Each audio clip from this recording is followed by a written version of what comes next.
Hello dear aspirants, a very warm welcome to Bodhisattva PCS. My dear friend, आज central government के finance minister के द्वारा central government का economic survey 2024 पेश किया जा चुका है। काफ़ी इंपॉर्टेंट है। इधर you are preparing for UPSC examination, BPSC examination और अदर स्टेट पीसीएस एग्जामिनेशन। यहाँ से प्रश्न अमूमन तो पूछे जाते हैं। पिछले साल यदि प्रीलिम्स की बात करें तो बीपीएससी में सेंट्रल गवर्नमेंट के बजट और इकोनॉमिक सर्वे से सीधे सीधे 5-6 प्रश्न पूछे गए थे। तो जो बच्चे, हालांकि हमारे द्वारा हमेशा प्रस्तुतिकरण दिया जाता है विश्लेषणात्मक अप्रोच के साथ, हर एक साल जब भी ये रिलीज किया जाता है, चाहे सेंट्रल गवर्नमेंट का या बिहार स्टेट का, तो हम प्रोवाइड करते हैं। लेकिन बच्चे जो है अमूमन राज्य का पढ़ लेते हैं और सेंट्रल गवर्नमेंट का स्किप कर देते थे पीसीएस एग्जामिनेशन के लिए। बट बीपीएससी ने पिछले साल चाल चला था और 5 से 6 प्रश्न यहाँ से सीधे सीधे पूछे गए थे। तो बने रहिएगा, काफ़ी इंपॉर्टेंट वीडियो है। विश्लेषणात्मक नजरिए के साथ आपका समय इसमें कंज्यूम होगा, जो कि काफ़ी ज़्यादा हाईली यील्डिंग होने वाला माय डियर फ्रेंड। सबसे पहले आर्थिक सर्वेक्षण के बारे में देख लेते हैं। आर्थिक सर्वेक्षण होता क्या है? देखो, ये आर्थिक स्थिति का ना एक व्यापक विश्लेषण प्रदान करता है। किसी भी, चाहे राज्य का आर्थिक सर्वेक्षण हो या देश का आर्थिक सर्वेक्षण हो, और प्रत्येक फाइनेंशियल ईयर के अंत में इसे तैयार किया जाता है। ठीक है, यह वित्तीय वर्ष की समाप्ति के दौरान भारतीय अर्थव्यवस्था की एक वार्षिक रिपोर्ट का व्यापक समीक्षा है माय डियर फ्रेंड। तैयारी की प्रक्रिया की बात करें तो यह वित्त मंत्रालय के आर्थिक मामलों के विभाग, अर्थशास्त्र प्रभाग द्वारा देश के मुख्य आर्थिक सलाहकार के तहत तैयार किया जाता है। नीचे कमेंट करके बताओ अभी देश का मुख्य आर्थिक सलाहकार कौन है। काफी इंपॉर्टेंट है, यहां से प्रश्न राइज यदि फैक्चुअल सेंस में पूछे तो पूछ सकता है। ठीक है, महत्व की बात करें तो जैसे हम रिव्यू करते हैं ना, मान लीजिए हम डायरी मेंटेन करते हैं और रात में जाके आपने देखा कि सुबह से लेके शाम तक आपने क्या किया, जो आपका प्री टारगेट था, जो आपने टारगेट सेट किया था, उसको आपने कहां तक अचीव करा और किस टारगेट को अचीव करने में आप कहां तक फेल हुए, सबका खाका आपको प्रस्तुत करता है और उसका रिव्यू करके फिर आगे जाके फॉर्मेटिव स्टेप आप उठाते हो माय डियर फ्रेंड। तो आर्थिक समीक्षा भी लगभग उसी तरीके का है।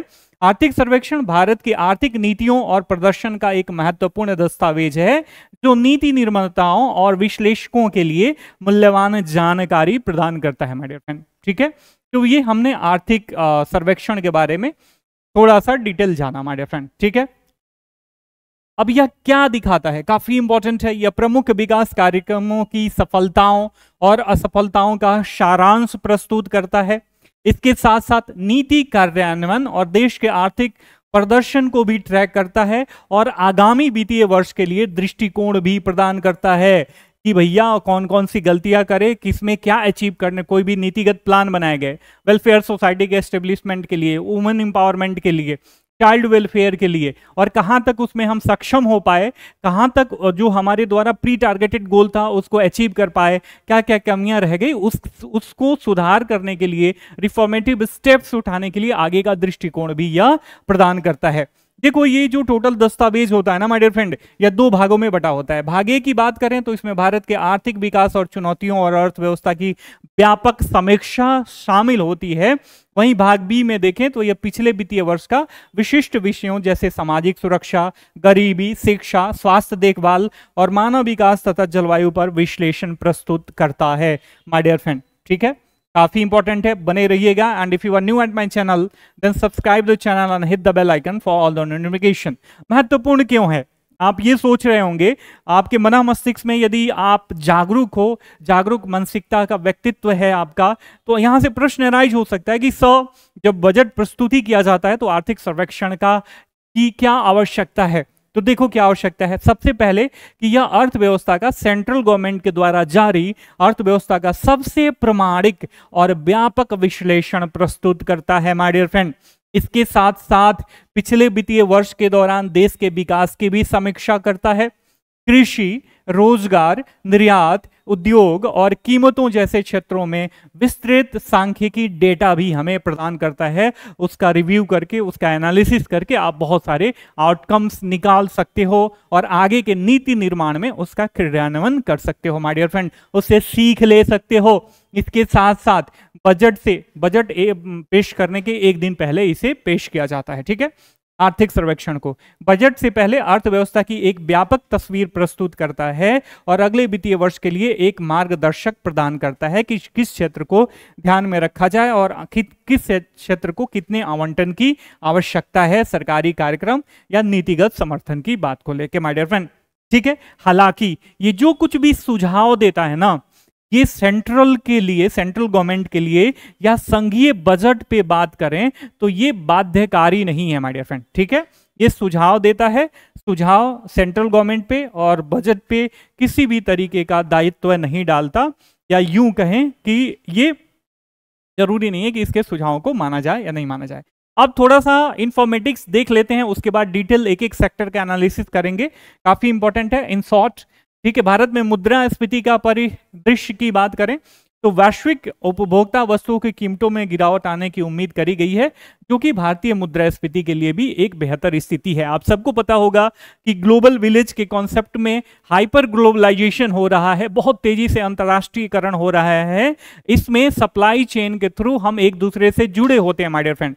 ठीक है, तो कहीं भी किसी भी तरीके से यदि उपभोक्ता वस्तुओं की कीमतों में गिरावट आती है तो भारतीय मुद्रास्फीति के लिए भी एक यह बेहतर संकेत हो सकता है।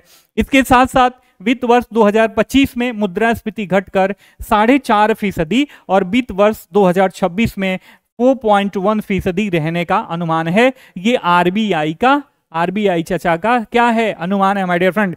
वहीं वर्ष 2024 में मुद्रास्फीति 4.6% और 2025 में 4.2% रह जाएगी। ऐसा कौन कह रहा है? आपके अंतरराष्ट्रीय मुद्रा कोष IMF जी का ये अनुमान है माय डियर फ्रेंड। ठीक है, आरबीआई क्या कह रहा है? 2025 में जो इन्फ्लेशन रेट है आपका, ये डिक्लाइन होके 4.5% पर आ सकता है माय डियर फ्रेंड। वहीं वित्त वर्ष 2026 में ये 4.1% रहने का अनुमान है। क्यों ऐसा होगा? गिरावट आने की उम्मीद क्यों करी जा रही है? क्यों आशान्वित है गवर्नमेंट? क्योंकि वैश्विक उपभोक्ता वस्तुओं की कीमतों में गिरावट आ रही है माय डियर फ्रेंड। ठीक है, तो कथन और कारण दोनों मिला के, इधर you are preparing for IAS examination, UPSC में तो पूछता ही पूछता है, और BPSC is now playing a smart game, तो बीपीएससी भी ऐसा पूछ सकती है। तो कारण भी आपको पता होना चाहिए। केवल फैक्चुअल नजरिए से किसी भी सब्जेक्ट को देखना, विषय वस्तु को देखना, आज के बीपीएससी के टेम्परामेंट में आपके लिए घातक सिद्ध हो सकता है माय डियर फ्रेंड। तो इस बात को ध्यान में रखना। और आईएमएफ चाचा ने कहा था कि 2024 में मुद्रास्फीति घट के 4.6% और 2025 में 4.2% रह जाएगी मेरे प्यारे मित्रों। वहीं बात करें वित्त वर्ष 2024 के लिए भारत के आर्थिक विकास का सुदृढ़ पट सब लोग प्रिडिक्ट कर रहे हैं कि जो इकोनॉमिक ग्रोथ होगा इंडिया का वो अच्छा खासा होगा। इसमें बताया गया है कि वर्ष 2024-25 में भारतीय अर्थव्यवस्था की वास्तविक जो वृद्धि दर है ना, ग्रोथ रेट 6.5% से 7% के बीच रहने का अनुमान व्यक्त किया गया है। यही निम्न घरेलू महंगाई दर, उच्च वृद्धि दर और स्थिर बाहरी क्षेत्र भारतीय अर्थव्यवस्था को सुदृढ़ता प्रदान कर रहे हैं माय डियर फ्रेंड। ठीक है, अब मतलब घरेलू महंगाई दर जो है निम्न स्तर पे है, उच्च वृद्धि दर और स्थिर बाहरी क्षेत्र भारतीय अर्थव्यवस्था को सुदृढ़ता प्रदान कर रहे हैं। तो यहां से क्वेश्चन देखो कैसे अराइज हो सकता है। According to the central economic survey 2024, भारतीय अर्थव्यवस्था को सुदृढ़ता प्रदान करने में महत्वपूर्ण भूमिका निभा रहे हैं ये और ये। इसमें से कौन सही है या कौन से सही नहीं है, तो आपको ट्रेस आउट करना आना चाहिए माय डियर फ्रेंड। स्थिर निजी खपत और मजबूत निवेश मांग के साथ भारत की जीडीपी वृद्धि सुदृढ़ रहने का अनुमान है माय डियर फ्रेंड। तो ये हमने इंफोग्राफिक के थ्रू, जो कि पीआईबी से लिया गया है डायरेक्ट, इसका स्रोत पीआईबी है, इससे हमने देखा। ठीक है, वहीं शीर्ष प्रेषण प्राप्तकर्ता की बात करें तो भारत जो है विश्व में सबसे टॉप स्थान पे है अकॉर्डिंग टू द विश्व बैंक माय डियर फ्रेंड। ठीक है, ये ठीक है, इसमें भारत टॉप स्थान पे है। उसके बाद आपका मैक्सिको आता है, उसके बाद चाइना, उसके बाद फिलीपींस और उसके बाद पाकिस्तान आता है। ठीक है, ये बिलियन अमेरिकी डॉलर है, 120 बिलियन अमेरिकी डॉलर के साथ भारत जो है पहले स्थान पे है। वहीं मैक्सिको 66 बिलियन अमेरिकी डॉलर के साथ दूसरे स्थान पे है माय डियर फ्रेंड। वहीं सर्विस सेक्टर में ग्रोथ रेट की बात करें तो मूलभूत कीमतों पर सकल मूल्य वृद्धि जो है, आपको पता होगा 2020-21 में कोविड का काल था, ये इसमें डिक्लाइन हुआ था -8.4% के बराबर। ठीक है, वहीं आप देखो 2023-24 में ये अनंतिम अनुमान है, डबल स्टार का मतलब शायद आपको दिख रहा होगा, अनंतिम अनुमान 7.6% माय डियर फ्रेंड। ठीक है, तो इसको ध्यान में रखना काफी इंपॉर्टेंट है। और यहां से फैक्चुअल लेवल पे इधर you are preparing for state PCS, UPSC examination, Bihar SSC, Bihar दरोगा, बीपीएससी टीचर, सबके लिए A to Z एग्जाम के लिए क्वाइट इंपॉर्टेंट है। तो शुरू से लेके लास्ट तक जरूर देखना। यहीं खाद्यान्न उत्पादन की बात करें तो मिलियन टन में 2023-24 में जो इसका अनुमान बताया गया है, ये 328.9 मिलियन टन की बात करी गई है। औद्योगिक वृद्धि दर स्थिर मूल्य पर देखें तो 2023-24 में 9.5% का अंतिम अनुमान इसमें रखा गया है। यहीं सेवाओं की बात करें, मूलभूत कीमतों पर सकल मूल्य वृद्धि, तो 2023-24 में अंतिम अनुपात है, अंतिम अनुमान है 7.6% की वृद्धि दर इसमें दर्ज करी गई है। वहीं पूंजीगत व्यय की बात करें तो 2023-24 में जो अंतिम वास्तविक अनुमान है वो 3.2% के बराबर है माय डियर फ्रेंड। यहीं विदेशी व्यापार की बात करें, ठीक है, तो निर्यात में आप देखो ये 4.37 बिलियन अमेरिकी डॉलर के बराबर है। वहीं आयात की बात करें तो ये 5.4 बिलियन अमेरिकी डॉलर के बराबर है माय डियर फ्रेंड। हमेशा व्यापार घाटा सहते रहता है माय डियर फ्रेंड इंडिया। यहीं जीडीपी ग्रोथ रेट की बात करें मेरे प्यारे मित्रों, आपने देखा होगा कि 2020-21 में ये कितना था, -5.8% के बराबर था। वहीं पूर्वानुमान 2024-25 में जीडीपी वृद्धि दर जो कि हमने शुरुआत में ही देखा था 6.6 से 7% के बराबर है। यदि देखा जाए, कोई आपसे प्रश्न पूछ दे कि कोविड काल में नेगेटिव ग्रोथ के बाद जीडीपी का सबसे अभी तक 2024-25 के पूर्वानुमान के बाद तक जीडीपी का ग्रोथ रेट किस फाइनेंशियल ईयर में सबसे अधिक था माय डियर फ्रेंड, तो ये था आपका 2021-22, 9.7% का ग्रोथ रेट इसमें दर्ज किया गया। तो कभी भी ऑपरेशनल माइंड के साथ यदि आप प्रिपरेशन करोगे, डेटा को खंगालोगे, तो ये डेटा जो है आपके मन मस्तिष्क में काफी दिनों तक स्थापित रहेगा।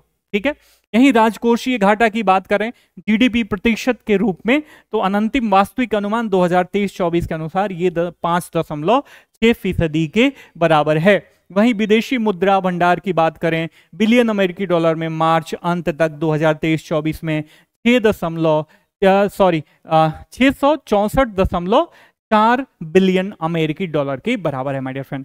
तो इस इन्फोग्राफिक्स में सारे डेटा काफी इंपॉर्टेंट है, और ये इन्फोग्राफिक्स मैंने इसलिए आपको एनालिसिस करवा दिया कि क्वेश्चन मूलतः क्वेश्चन किस तरीके का पूछेगा ये काफी इंपॉर्टेंट है। इस नजरिए के साथ ओवरऑल देखो, ज्ञानार्जन करना दूसरी बात है और ज्ञानार्जन for cracking the BPSC exam ये दूसरी बात है। तो क्रैकिंग अप्रोच के साथ आपको किसी भी टॉपिक को देखना है एनालिटिकल अप्रोच के साथ, इसलिए मैंने इसका आपको डेटा एनालिसिस करवा दिया माय डियर फ्रेंड। यहीं औद्योगिक ग्रोथ रेट की बात करें तो मूलभूत कीमतों पर सकल मूल्य वृद्धि जो है 2023-24 में 9.5% का अंतिम अनुपात है। ठीक है, ये जीडीपी वृद्धि हमने देख ही लिया लगभग, शायद इसमें के सारा डेटा हमने देख लिया था माय डियर फ्रेंड। खाद्यान्न उत्पादन भी देख लिया था, विदेशी मुद्रा भंडार हमने अभी देखा। खाद्यान्न उत्पादन में देख लो 2023-24 में इसमें अनाज और दालें दोनों शामिल हैं। 328.9 मिलियन टन के अनुमान के साथ खाद्यान्न प्रोडक्शन का अनुमान लगाया गया माय डियर फ्रेंड। ठीक है, राजकोषीय घाटा देख लिया, पूंजीगत व्यय ये 3.2% के बराबर है माय डियर फ्रेंड। ठीक है, अब आ जाते हैं अब इसके डिटेल एनालिसिस पे। ठीक है, देखो, if you are serious aspirant for BPSC और UPSC examination then watch this video from beginning to the last, and if you are new at my channel then subscribe the channel and hit the bell icon for all the notification। देखो, mini economic survey जब अंतरिम budget पेश किया गया था ना, तो उससे पहले मिनी इकोनॉमिक सर्वे भी पेश किया गया था, जिसमें 3, 4, 5 चुनौतियों की बात करी गई थी जो कि भारतीय अर्थव्यवस्था के सामने है, प्रत्यक्ष रूप से है। और आर्थिक सलाहकार जी के, मुख्य आर्थिक सलाहकार सेंट्रल गवर्नमेंट के, उन्होंने ये सारी चीजें बताई थी। तो पहली चुनौती की जो उन्होंने बात करी थी ना, जो कि अभी इकोनॉमिक सर्वे में भी आज के दिन भी आज बात करी गई है, पहला है वैश्विक आर्थिक रुझानों का भारत की वृद्धि पर भी प्रभाव पड़ता है। मैंने शुरुआत में बताया कि जो भी ग्लोबलाइजेशन है, हाइपर ग्लोबलाइजेशन का दौर चल रहा है, सोशल मीडिया और नेटवर्क के, अभी इंटरनेट के जमाने में, तो इसमें कहीं भी किसी भी तरीके का उथल पुथल होगा तो भारतीय अर्थव्यवस्था या विश्व की कहीं भी कोई भी अर्थव्यवस्था जो है उससे प्रभावित और कुप्रभावित रहे बिना नहीं रह सकती। ठीक है, तो इसी में इसीलिए बताया गया कि पहली चुनौती वैश्विक आर्थिक रुझानों और व्यापार पैटर्न पर भारत की वृद्धि और अर्थव्यवस्था पर प्रभाव है। भारत की वृद्धि केवल आंतरिक कारकों पर निर्भर नहीं है भैया, ऑब्वियस बात है, ग्लोबलाइजेशन का दौर है, तो आंतरिक फैक्टर्स पे ही ग्रोथ रेट इंडिया का डिपेंड नहीं करता, बल्कि वैश्विक आर्थिक एकीकरण पर भी ये निर्भर करता है। मान लो गाजा पट्टी में अभी इजराइल और हमास का युद्ध चल रहा है, सपोर्टेड बाय ईरान। ठीक है, इसके साथ साथ रशिया और यूक्रेन का युद्ध चल रहा है, तो सप्लाई चेन, वैश्विक अर्थव्यवस्था का सप्लाई चेन कितना डिस्टर्ब हो रहा है ये सर्वविदित है। तो इसीलिए बताया गया है कि वैश्विक आर्थिक रुझानों पर भारत की वृद्धि पर भी इसका प्रभाव पड़ेगा। और जो मैं शुरुआत से कह रहा हूं, hyper globalization, that means hyper वैश्वीकरण से अधिक स्थानीयकृत उत्पादन की ओर बदलाव व्यापार और समग्र आर्थिक वृद्धि को भी प्रभावित कर सकता है। आप में बहुत सारे लोग ऐसे होंगे जिनको ये स्टेटमेंट, ये सेंटेंस प्रॉपर समझ में नहीं आया होगा। देखो, हाइपर वैश्वीकरण का मतलब, जब वैश्वीकरण होता है, एफडीआई का इनफ्लो होता है, श्रम का आदान प्रदान होता है, पूंजी का आदान प्रदान होता है, टेक्नोलॉजी का आदान प्रदान होता है, इससे क्या है, एक दूसरे से अर्थव्यवस्था मतलब प्रभावित होती हैं और आगे बढ़ती हैं।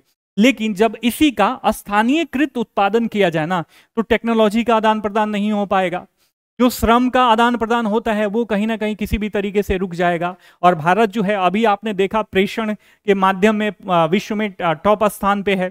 ठीक है, मैक्सिको सेकंड स्थान पे है। तो भारत के लिए ये क्या होगा, इसका निगेटिव प्रभाव पड़ेगा। तो इसलिए वैश्वीकरण का लाभ भारत को पड़ रहा है, लेकिन अब अधिक स्थानीयकृत उत्पादन की ओर बदलाव देखा जा रहा है, जिसका निगेटिव इंपैक्ट इंडियन इकोनॉमी पर भी पड़ सकता है।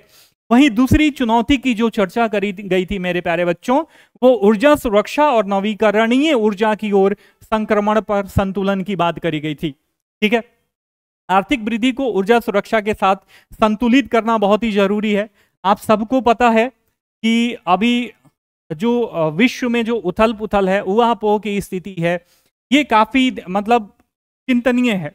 ठीक है, हम अपने फॉरेन रिजर्व का बहुत सारा एनर्जी इंपोर्ट करने में खर्च कर देते हैं, फॉरेन रिजर्व कम हो जाता है। इसके साथ साथ तो यदि हम नवीकरणीय ऊर्जा की तरफ बढ़ रहे हैं ना, तो जैसे ओपेक कंट्री से जो हमारा रिलेशन है या किसी अन्य देश से रिलेशन है, ये जरूर प्रभावित होगा। उनको लगेगा कि भैया अब हमारा समन्वय कोई नहीं खरीदेगा। तो ये भी एक चुनौती है, उसको मेंटेन करते हुए भी हमें नवीकरणीय ऊर्जा के साथ और एनर्जी इंडिपेंडेंसी के साथ जो है हमारी अर्थव्यवस्था को आगे बढ़ाना एक चुनौती है। तीसरी चुनौती की बात करी गई थी कृत्रिम बुद्धिमत्ता का उदय। कृत्रिम बुद्धिमत्ता, जैसे हमारे लिए आजकल इंटरनेट आवश्यक है, कंप्यूटर आवश्यक है, इलेक्ट्रिसिटी आवश्यक है, ये बताया गया है कि एआई भी हमारे लिए आवश्यक है। बावजूद इसको जो है, इसका कंट्रोल्ड या यूं कहें कि रेगुलेटेड डेवलपमेंट जरूरी है, क्योंकि भारत जैसे विकासशील देश में यदि एआई को हम खुली छूट दे देते हैं ना, ये तो संभवतः जो स्किल लोग हैं उनको क्या करेगा, मार्केट से एलिमिनेट कर देगा।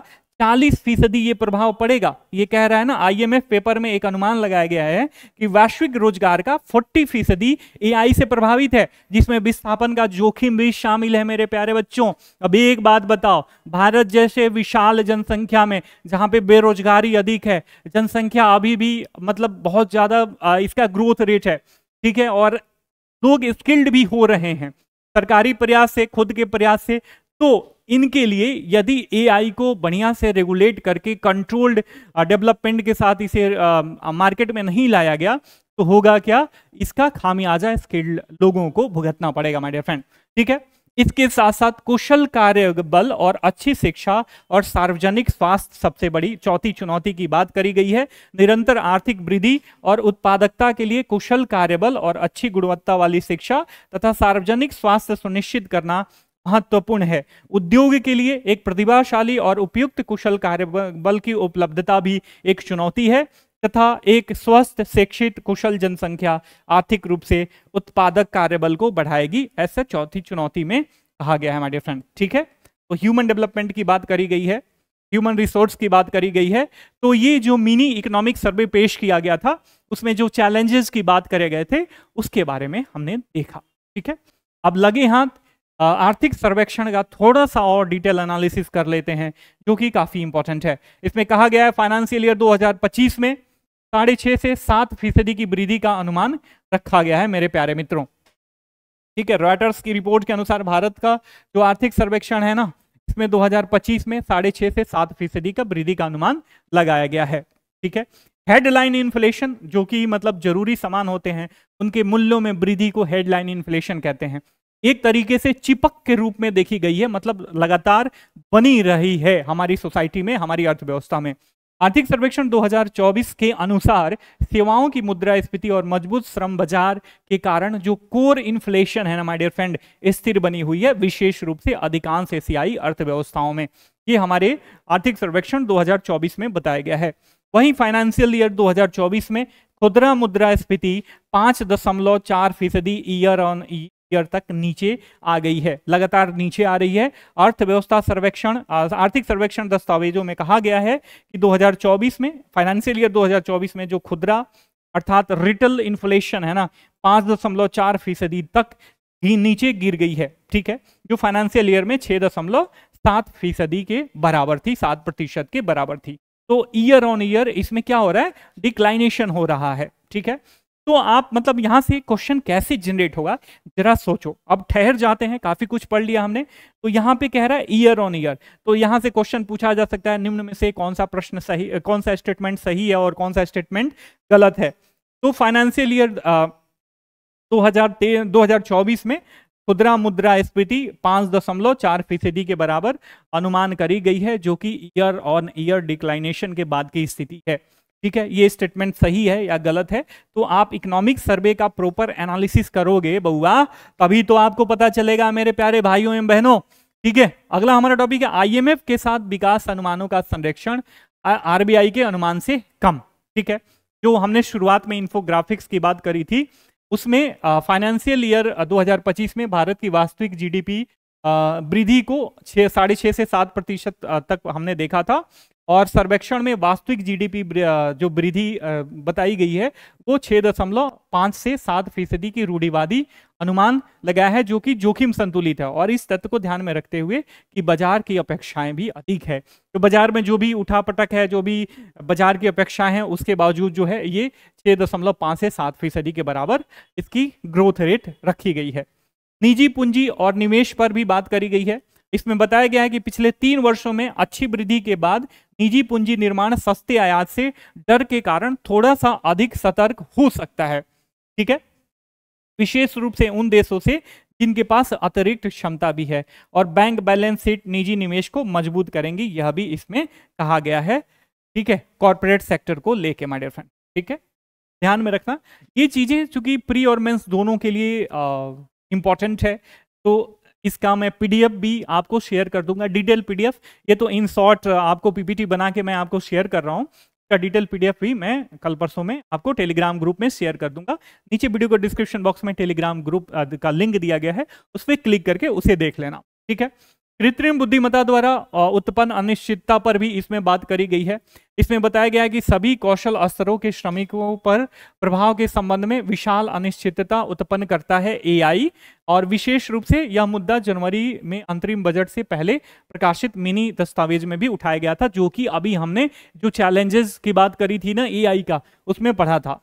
सार्वजनिक स्वास्थ्य और आहार पर इसमें बात करी गई है इकोनॉमिक सर्वे के द्वारा, कि सार्वजनिक स्वास्थ्य और आहार पर जोर दिया गया है, और भारत में जो बीमारी का वहन है वो 54% हिस्सा जो है अस्वस्थ आहार के कारण होता है, और कहा गया है कि संतुलित विविध आहार की ओर संक्रमण की आवश्यकता है, हमें बढ़ने की आवश्यकता है, हमें विविध मतलब वैरायटी टाइप्स ऑफ अन्न खाना चाहिए, बैलेंस डाइट करना चाहिए।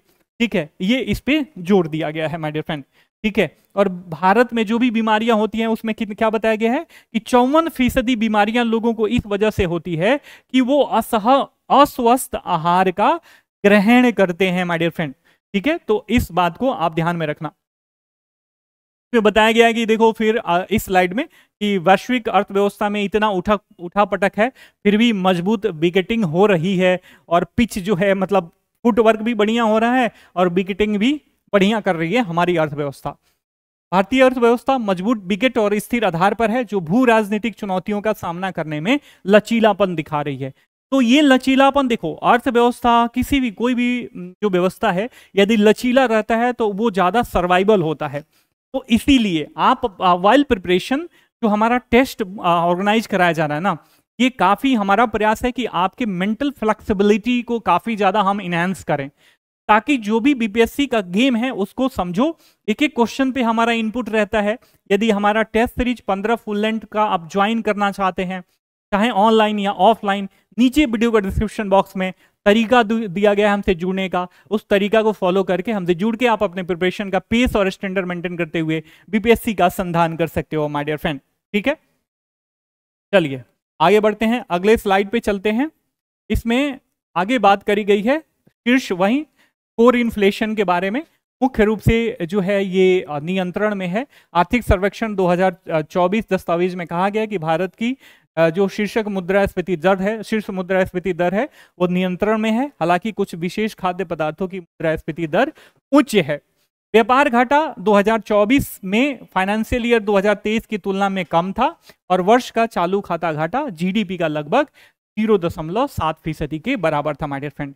और हाँ देखो, इकोनॉमिक सर्वे पढ़ाने का मतलब ये हुआ ना, आप इकोनॉमिक सर्वे सुन रहे हो, बजट सुन रहे हो, तो मतलब अर्थव्यवस्था के जो बेसिक टर्म्स हैं उसके बारे में आपको जानकारी होनी चाहिए माय डियर फ्रेंड। भारत में प्रेषण 2024 में 3.7% बढ़ के 124 बिलियन अमेरिकी डॉलर होने की संभावना इसमें व्यक्त करी गई है। ठीक है, 2025 में इसमें आगे बताया गया कि 4% की दर से बढ़कर या 129 बिलियन तक पहुंच सकता है माय डियर फ्रेंड। ठीक है, हमने आगे मतलब अगले स्लाइड्स में हमने देखा था इन्फोग्राफिक्स में, ये इसका डिटेल वर्जन है। इसमें आगे बताया गया कि ऑटो पार्ट्स घटकों के लिए जो प्रोडक्शन लिंक्ड इंसेंटिव स्कीम्स होती हैं, इस योजना में 67,690 करोड़ के प्रस्तावित निवेश को आकर्षित किया गया है। ठीक है, जो कि कहीं ना कहीं इस सेक्टर को बूस्ट करेगा। वहीं गुणवत्ता वाले बुनियादी ढांचे के लिए निजी क्षेत्र का वित्त पोषण भी इसमें महत्वपूर्ण है। और इसमें यह बात बताया गया है कि दोनों स्तर के गवर्नमेंट को, न कि केवल सेंट्रल लेवल के, स्टेट लेवल के गवर्नमेंट के कोलैबोरेशन के साथ ही निजी सेक्टर को हम क्या कर सकते हैं, बूस्ट कर सकते हैं हमारे फ्रेंड। ठीक है, आगे बढ़ते हैं। अगले स्लाइड में काम का भविष्य एआई द्वारा परिवर्तित होगा। ठीक है, लगातार हम कई बार इसमें चर्चा कर चुके हैं। इसमें बताया गया है कि आर्थिक सर्वेक्षण में एआई को तेजी से नवाचार और प्रसार की आसानी में अद्वितीय बताया गया है, लेकिन यह भी चेतावनी दी गई है कि इसका प्रभाव काम के भविष्य पर पड़ेगा। भारत इस परिवर्तन से भी अछूता नहीं रहेगा। ये कहा गया है एआई को बिजली और इंटरनेट की तरह एक समान उद्देश्य प्रौद्योगिकी के रूप में पहचान की जा रही है, जो नवाचार को तेजी और प्रसार की आसानी में जो है अद्वितीय है, और ये काम को प्रभावित करेगा। इसको हमने कई बार बताया अभी। ठीक है, इसके बाद अगला जो ये स्लाइड है ये काफी इंपॉर्टेंट है, इसमें ध्यान से देखना। अर्थव्यवस्था को हर साल ना मतलब ग्रोथ करने के लिए लगभग 79 लाख, मतलब एग्जैक्ट डाटा देखें तो ये कितना है, 71.51 लाख गैर कृषि नौकरियों की आवश्यकता है। आर्थिक सर्वेक्षण 2024 के में बताया गया है कि भारतीय अर्थव्यवस्था को बढ़ती मांग और जनसंख्या वृद्धि को पूरा करने के लिए, जनसंख्या वृद्धि का जो भी डिमांड है उसको पूरा करने के लिए हर साल लगभग 78.51 लाख गैर कृषि नौकरियों का सृजन करना होगा। ध्यान में रखना, अगर यहां पे स्टेटमेंट दे दे कि विच स्टेटमेंट इज राइट और wrong, this statement is right और रॉन्ग, तो आपको ये बात पता होनी चाहिए कि यहां पे गैर कृषि नौकरियों की बात करी जा रही है मेरे प्यारे मित्रों। ठीक है, न कि नॉर्मल नौकरियों की बात करी जा रही है। केवल नौकरियों की बात करी जाती तो उसमें एग्रीकल्चर और एलाइड सेक्टर भी शामिल हो जाता। ठीक है, तो यहां से आपको क्या किया जा सकता है, यहां से आपको कंफ्यूज किया जा सकता है। ठीक है, तो ध्यान में रखना। आगे बताया गया है कि भारत की कार्यबल लगभग 56.5 करोड़ है, जिसमें से 45% से अधिक कृषि में, 11.4% निर्माण में और 28.9% सेवाओं में और 13.0% निर्माण में कार्यरत है माय डियर फ्रेंड। पिछले 6 वर्षों में भारत की महिला श्रम शक्ति भागीदारी लगातार बढ़ रही है। क्वाइट इंपॉर्टेंट, ये पूरा line is equally important for mains as well as for mains examination. तो ध्यान में रखना, पूरे दिमाग में छप जाना चाहिए। इसमें बताया जा रहा है कि पिछले 6 वर्षों में भारत की महिला श्रम शक्ति भागीदारी जो है ना वो लगातार बढ़ रही है। तो क्वेश्चन यहां से पूछा जा सकता है कि पिछले 6 वर्षों से भारत की महिला श्रम शक्ति भागीदारी लगातार बढ़ रही है या घट रही है या मतलब अनस्टेबल रही है, तो ये आपको पता होना चाहिए। ठीक है, क्वेश्चन घुमाने के लिए ऐसा पूछा जा सकता है। और हाँ, अगले टेस्ट में जो हमारा संडे को फुल लेंथ टेस्ट होने वाला है, टेस्ट नंबर 4, इसमें इकोनॉमिक सर्वे और बजट से, सेंट्रल गवर्नमेंट के बजट से काफी ढेर सारे प्रश्न रहने वाले हैं मेरे प्यारे मित्रों, तो ध्यान में रखना। और बेरोजगारी दर घटकर फाइनेंशियल ईयर 2023 में 3.2% के बराबर रह गई है। ठीक है, आगे बढ़ते हैं। अगला है कंपनियों को, इसमें कंपनियों के द्वारा भर्तियों के मामले में भी चर्चा करी गई है। इसमें बताया गया है कि कंपनियों को भर्ती बढ़ाने, वेतन बढ़ाने की भी आवश्यकता है। निजी क्षेत्र का निवेश फाइनेंशियल ईयर 2023 तक 4 वर्षों में केवल 35% की संयुक्त वृद्धि के साथ, जबकि मकानों, अन्य इमारतों और संरचनाओं में निवेश 105% बढ़ा है। इस असंतुलन को जीडीपी में निर्माण का हिस्सा बढ़ाने और प्रतिस्पर्धात्मकता में सुधार करने के लिए बाधा माना जा रहा है माय डियर फ्रेंड। ठीक है, तो ऐसा कहा जा रहा है कंपनियों को भाई ये सारी चीजें ध्यान में रखना चाहिए। रोजगार सृजन की भी आवश्यकता है और वेतन बढ़ाने की, ताकि जो सैलरी का गैप है, आर्थिकी का गैप है, लोगों के इकोनॉमिक स्टेटस का गैप है, वो किसी हद तक कम हो सके। भारतीय अर्थव्यवस्था लगातार तीसरे वर्ष 7% के वृद्धि दर से बढ़ी। आर्थिक सर्वेक्षण में बताया गया कि वैश्विक प्रतिकूलताओं के बावजूद, और ये प्रतिकूलताएं क्या हैं आपने देखा, मैंने पहले भी बताया है कि जो भी अभी विश्व में आप असंतुलन देख रहे हो, उहापोह की स्थिति देख रहे हो, उठापटक देख रहे हो, वैश्विक अशांति देख रहे हो, इस सबका प्रभाव क्या पड़ रहा है? सप्लाई चेन डिस्टर्ब हो रहा है मेरे प्यारे बच्चों। और इस सप्लाई चेन के डिस्टर्ब होने के बावजूद भी, इन प्रतिकूलताओं के बावजूद भी भारतीय अर्थव्यवस्था में भारतीय अर्थव्यवस्था ग्रोथ कर रही है, जो कि इसकी फ्लेक्सिबिलिटी को दर्शाता है। भारत की वास्तविक जीडीपी फाइनेंशियल ईयर 2024 में 8.2% बढ़ी, लगातार तीसरे वर्ष 7% से अधिक की वृद्धि हुई है। क्वेश्चन यहां से राइज हो सकता है एनालिटिकल, लगातार तीसरे वर्ष 7% से अधिक की वृद्धि हुई है, तो ये एनालिटिकल नजरिया इस स्टेटमेंट का आपको पता होना चाहिए, जो स्थिर उपभोक्ता मांग और लगातार सुधारती निवेश मांग द्वारा संचालित है मेरे प्यारे मित्रों। ठीक है, बात ये आ गई समझ में। अब हम आगे बढ़ते हैं बउआ। ठीक है, दूरसंचार तकनीकी को पूंजी की आवश्यकता है और सरकारी आवंटन वादा जो है इसमें मान्य किया जा रहा है। ठीक है, तो ये बात ध्यान में रखना, जो भी दूरसंचार प्रौद्योगिकी हैं, इनके विकास के लिए, R&D के लिए, रिसर्च एंड डेवलपमेंट के लिए, इनके व्यवसायीकरण के लिए काफी बड़ी और धैर्यपूर्ण पूंजी की आवश्यकता होगी। अभी सरकार के द्वारा इसको प्रमोट करना चाहिए, प्राइवेट सेक्टर के द्वारा इसे प्रमोट करना चाहिए, और इसे संबोधित करने के लिए सरकार ने निर्णय लिया है कि यूनिवर्सल सर्विसेज ऑब्लिगेशन फंड से हर एक वर्ष जो भी इसका वार्षिक संग्रह होगा ना, उसका 5% दूरसंचार क्षेत्र में रिसर्च एंड डेवलपमेंट के लिए गवर्नमेंट खर्चा करेगी मेरे प्यारे मित्रों। ठीक है, आगे बढ़ते हैं। काफी बढ़िया है। भारत में अगर अंतर्राष्ट्रीय मोबाइल ब्रॉडबैंड गति रैंक की बात करें तो मार्च 2024 में ये 118 से बढ़कर 15 हो गई है। रैंक वाज 118 से बढ़कर 15 हो गई है। ये थोड़ा सा इसमें फ्लक्चुएशन है, मैं आपको डेटा नीचे करेक्ट करके दे दूंगा। यदि भारत में कुल टेली डेंसिटी की बात करें, जो टेली डेंसिटी प्रति 100 जनसंख्या पर टेलीफोन की संख्या को दर्शाती है, मार्च 2014 में 75.2% से बढ़कर मार्च 2024 में 85.7% हो गई है। ठीक है, यहीं भारत नेट फेज 1 और फेज 2 में कुल 2,06,709 ग्राम पंचायतों को जोड़ने वाले 6,83,175 किलोमीटर ऑप्टिकल फाइबर केबल भी बिछाए गए हैं। तो ये पूरा जो टेली डेंसिटी से संबंधित आंकड़ा था, दूरसंचार का जो स्टेटस था इंडिया में, ये काफी इंपॉर्टेंट है, इसको आप ध्यान में रखना। देखो यहाँ पे मतलब ये 2024 का आर्थिक सर्वेक्षण में ये भी बात करी गई है कि हम ना चाइना से हमेशा व्यापार घाटा में रहते हैं। ठीक है, चाइना गवर्नमेंट अपने प्रोड्यूसर्स को, इधर चाहे घरेलू हो या बड़े मास प्रोडक्शन कर रहे हैं, सबको सब्सिडाइज करती है और काफी ज्यादा प्रमोट करती है। तो उनकी जो वस्तुएं होती हैं ना, जो फाइनल प्रोडक्ट होती हैं, वो सस्ती ही बिकती हैं। तो इससे ओवरकम करने के लिए चीनी प्रत्यक्ष विदेशी निवेश का इसमें समर्थन करा गया है और ये बताया गया है कि इस आधार पे जो हमारा चाइना के साथ व्यापार घाटा होता है ना, उसको कुछ हद तक रोक सकते हैं। इसे एफडीआई रणनीतिक चुनाव बोला गया है। ठीक है, इसके साथ साथ बताया गया है कि हमारी जो कमजोर मुद्रा है ना, ये हमारे अर्थव्यवस्था को क्यों नहीं कुप्रभावित कर पा रही है, क्योंकि देश का जो बाहरी ऋण अनुपात है वो बहुत ही कम है। काफी इंपॉर्टेंट है, क्वेश्चन यहां से अराइज किया जा सकता है, यहां से प्रश्न आपसे पूछा जा सकता है मेरे प्यारे मित्रों। राजकोषीय घाटा, निवेश उन्मुख दृष्टिकोण। मुख्य आर्थिक सलाहकार ने कहा कि राजकोषीय घाटे को तोड़ने पर ध्यान जो है निवेश पर, तोड़ने को लेकर ध्यान निवेश पर केंद्रित कर रही है गवर्नमेंट। ठीक है,